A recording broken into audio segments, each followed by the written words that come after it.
and welcome to Keto Mama's Kitchen. Tonight in the kitchen we will be making a savory recipe.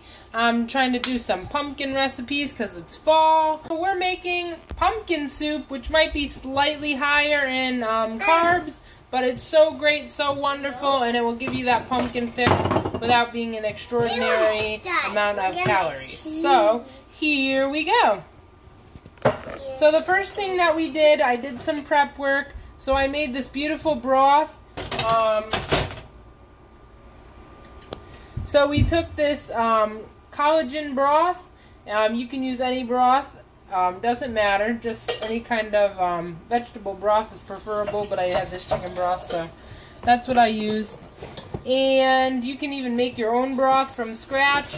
And then we added carrots, onion, celery, and ginger. If you guys are in a pinch, you can just do vegetable broth with some garlic powder, salt, pepper.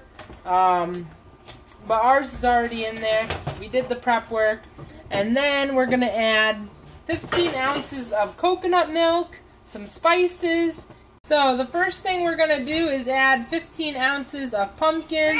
That's like a small can of pumpkin, or you can do half of a big can. I use some of my pumpkin for my chaffles, so I have about a half a can, about 15 ounces in here now. So we're going to add that to our broth. So here's our helper, Mackenzie. She's going to add the broth. Can't speak tonight. She's going to add the pumpkin. There's a lot going on in this kitchen when there's 3 kids.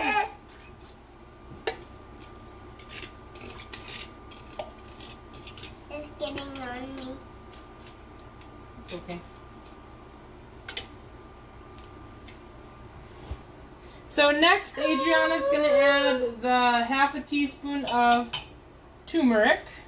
No, I want to do turmeric. You can do. Now Mackenzie is going to add a half a teaspoon of ground cinnamon.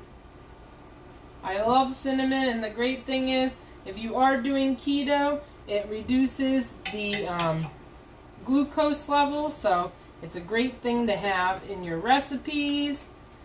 And then Zachy is going to add a half a teaspoon of pumpkin spice.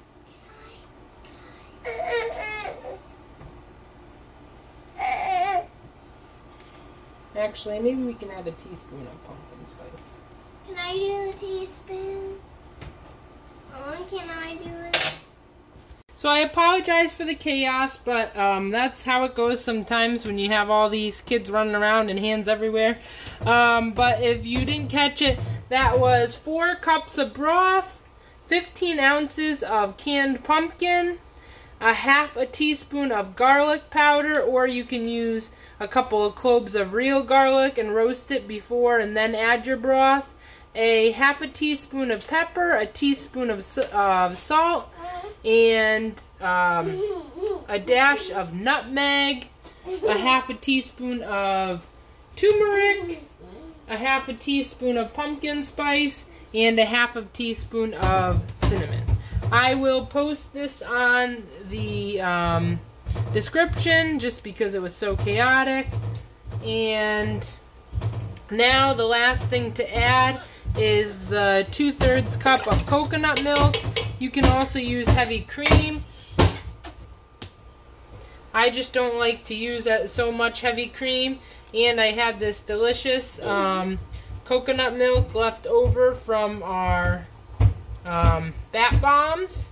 If you haven't checked that recipe out, check it out. Almond joys are good any time of the year, in my opinion. So now that we have all of our ingredients in here, we are going to put it on to a boil. It's going to boil, and then we're going to let it simmer for 15 to 30 minutes. And then voila, enjoy pumpkin soup. Alright, here is our finished product. I hit it a little bit with the immersion blender because I had a little bit of hunks of carrot in it. You can leave the carrot out if you don't want to. But we did it with the immersion blender. And then I just added a dash of curry powder, and this is so slamming. If you want a nice fall soup, this is the soup for you. I will post the recipe because I know it was kind of chaotic earlier. But all you really need to top this off is a little bit of sour cream, and yum. So like I said, it is about 8 carbs per serving, so you don't want to go too heavy with this soup, but this soup will last me quite a while, and it is my meal prep because I am closing the next couple of days, so this is what I'm going to be eating. But I hope that you guys enjoy. I hope that you'll go down and hit the subscribe button, as well as the thumbs up. You guys are awesome, and I hope that you guys are having a great November. Let's get our steps in, and let's do this.